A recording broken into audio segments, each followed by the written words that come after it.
ang mga picture ni Catherine Bernardo at Jericho Rosales na nagja-jogging.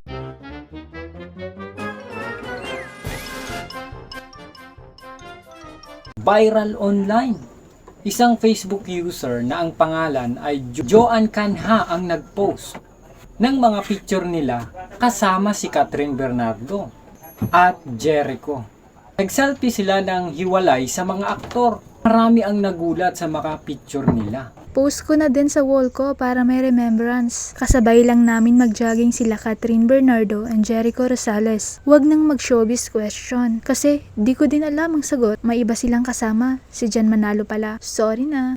Pabiro naman ditong gumanat si Zian Gasa. Ay, hello po. Pwede po kaming magpa-picture? Okay, hiwalay na selfie para hindi kami alata. Noong 2015, si Catherine naman ang bida sa remake bilang ina. Kasama ang kanyang dating love team na si Daniel Padilla na ginampanan ang papel ni Angelo. Ikaw? Oo, ikaw yun! Hoy, kilala ba kita? Oo at hindi. Ikaw yung nanihilap sa akin nun eh.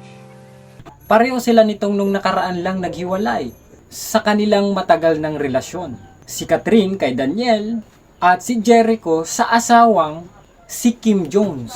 Bago ang mga larawang ito sa jogging, nakunan din si Catherine at Jericho na dumalo sa birthday party ng dating Star Magic head na si Johnny Manahan.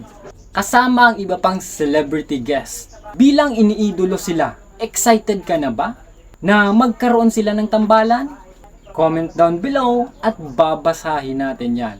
Don't forget to subscribe. Gusto mo bang kumita habang naka-live? Kahit walang followers. Itong apps na to ang ire-recommend ko sa'yo.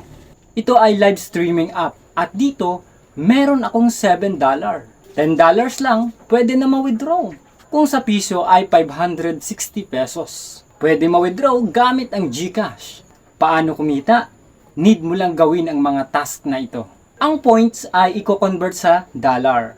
Ang 10,000 points mo ay katumbas ng $1. Ang full video guide ay nasa comment section ang link. Para i-download, nasa comment section ang link.